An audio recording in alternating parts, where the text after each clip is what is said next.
आज का जो टॉपिक है वो बहुत कॉमन टॉपिक है जो स्किन में हमें देखने को मिलता है, विच इज़ एक्नी। और एक्नी के लिए डिफरेंट एजेस हैं, जिसमें यंग बच्चे भी हैं, मिडिल एज्ड भी हैं, और एट टाइम्स ये होता है कि हमें लेट ऑनसेट ऑफ एक्नी मिलता है कि 20 साल के बाद जो है बच्चियों को शुरू में बिल्कुल एक्नी नहीं है और बाद में 20-21 ईयर्स के बाद वो एक्नी स्टार्ट होती है और फिर वास दफ़ा वो 30-40 समटाइम्स 50 ईयर्स तक भी कंटिन्यू करती है। तो पहले थोड़ा सा एक्नी के बारे में देख लेते हैं कि एक्नी क्या चीज़ है। Very brief introduction of acne.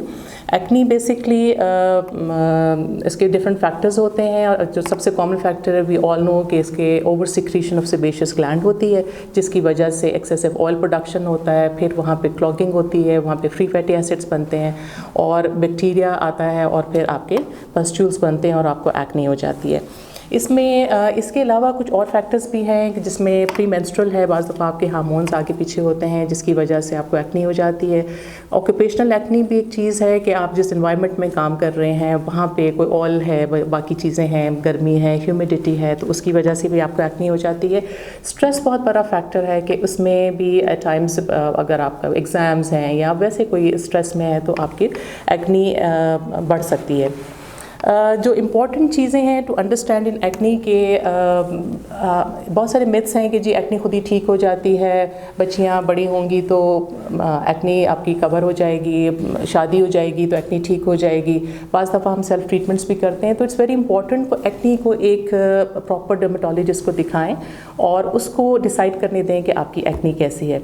Acne को हम कैटेगराइज करते हैं 3 लेवल्स पे, mild, moderate and severe acne. Mild acne में ये होता है कि छोटे मोटे आपको कहीं कॉमिडोन्स हो गए, माइलिया हो गए जिसको हम वाइट हेड्स कहते हैं, और कुछ दाने आपको रायब कभी माथे पे निकल आए, लेकिन फ्यू पैप्यूल्स या पस्ट्यूल्स होते हैं।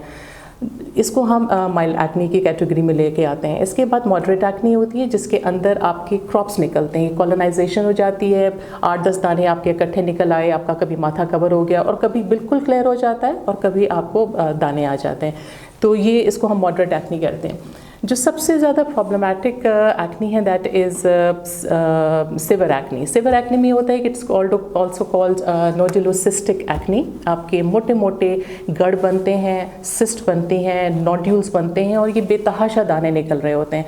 और जो कॉमन एरियाज़ हैं जहाँ पे आपको एक्नी होती है, जिसमें फेस है, आपकी अपर चेस्ट है, आपकी अपर बैक है, अपर आर्म्स हैं और कभी कभी बटक्स पे होते हैं। और सिवियर एक्नी में बाज़ दफ़ा ये सब जगह पे आपको एक्नी निकल रही होती है।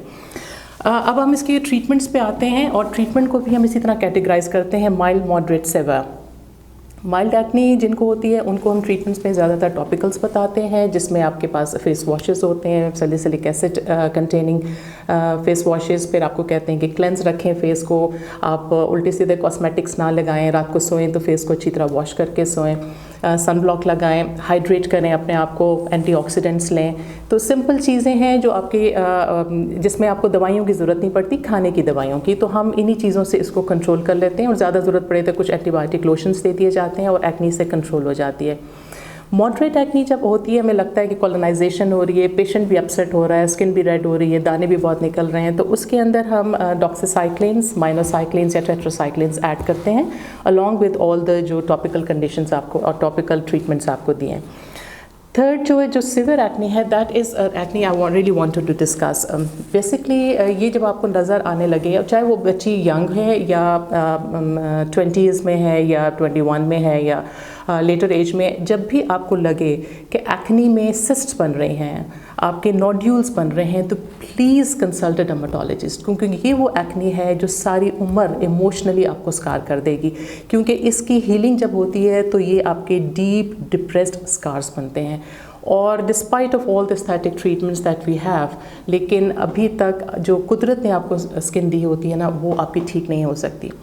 एक चीज़ ज़्यादा और अंडरस्टैंड करने की ज़रूरत है कि इसको हम मेडिकली पहले ट्रीट करेंगे और इसमें ड्रग ऑफ चॉइस इज़ एसिट्रेटिनोइन, लेकिन उसका भी क्राइटेरिया है कि हम किसको दे सकते हैं, किसको नहीं दे सकते।